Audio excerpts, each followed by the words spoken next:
us to realize that your plan is better than our plan, and that everything we do in life and happens in life is to look for where He wants to be. In Jesus' name.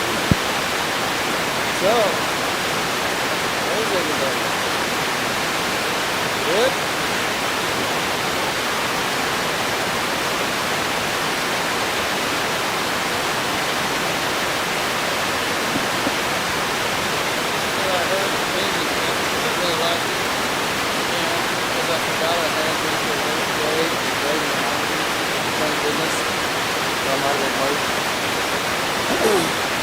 But it's a good work. It was really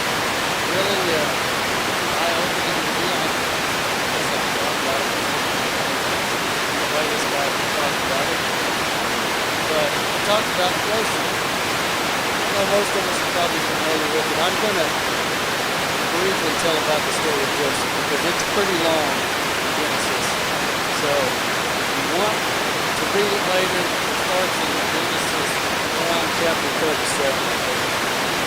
But, so Joseph was born, he had 11 brothers, I think he's 12, and he was born to Jacob, he was later called Israel, and it says in there, he was out feeding the flock with his brothers, and then it noted a little bit later that Jacob loved Joseph the most. Talk about him getting colorful coat from his dad. I'm sure that his brothers saw that and didn't really like it. He talks about that a little bit. It says they hated Joseph and would not speak peaceably with him. Then later on, he had a couple of dreams, and basically in his dreams, he was ruling over his brothers and even his parents. And, that probably didn't make things any better. Probably already, pretty rough relationship with his brothers, and I'm sure this didn't help. And so they were really angry at him, envied him, because he was Jacob's favorite. And a little bit later in the story,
everything that he did for Potiphar.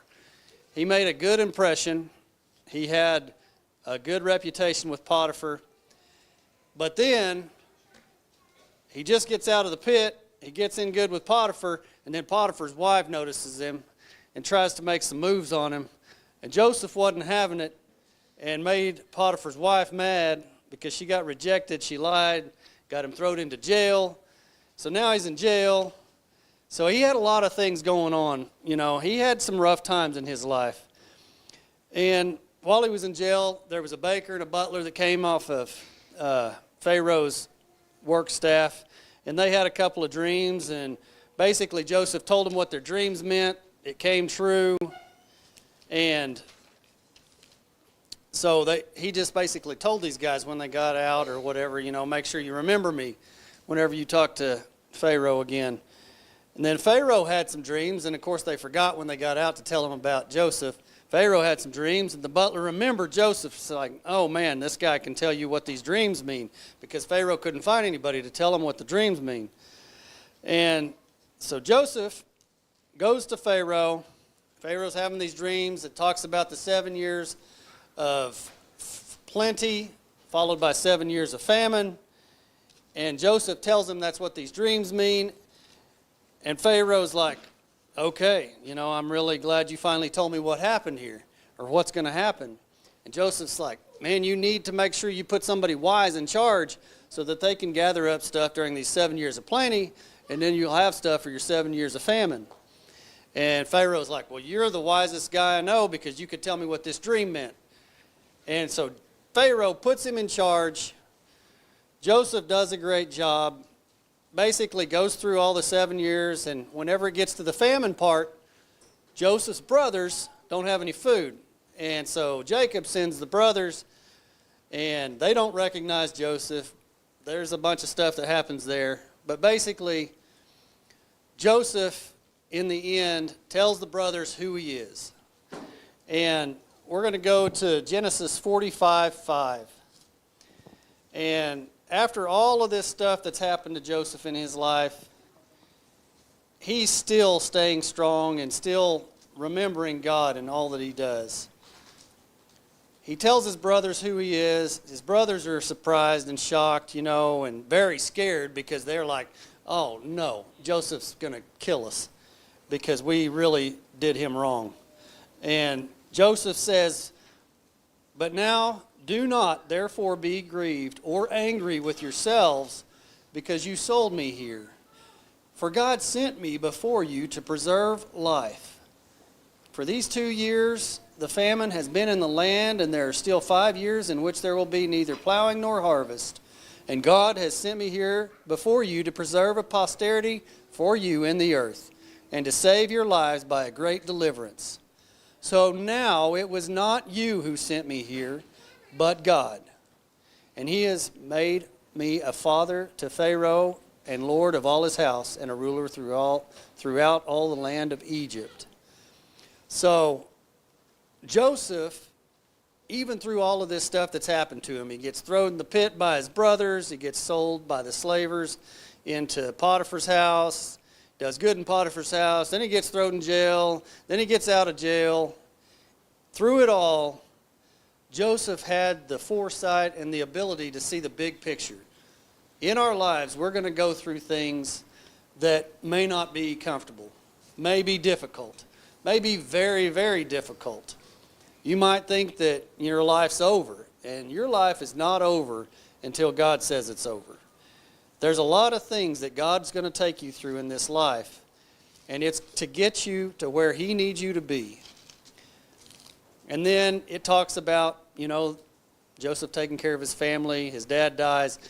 And anyway, after his dad dies, his brothers get scared again, because his brothers are like, no, dad's dead. Now nobody's going to protect us. And Joseph's like, no. In Genesis 50:20, he said, but as for you, you meant evil against me, but God meant it for good, in order to bring it about that as it is this day, to save many people alive. Now therefore do not be afraid. I will provide for you and your little ones. And he comforted them and spoke kindly to them.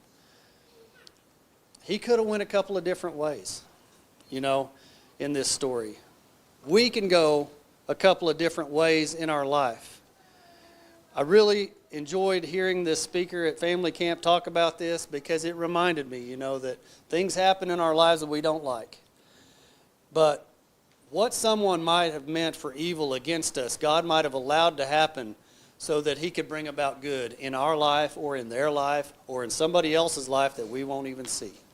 So don't forget, it's not always about you. This is a life that involves everyone around us, and God's got a plan for each and every one of us. So that's what I got for you tonight. Let's go ahead and pray, and then we'll sing another song. Thank you, God, so much again for the chance to read your word and talk about your word, and for the week we got to spend.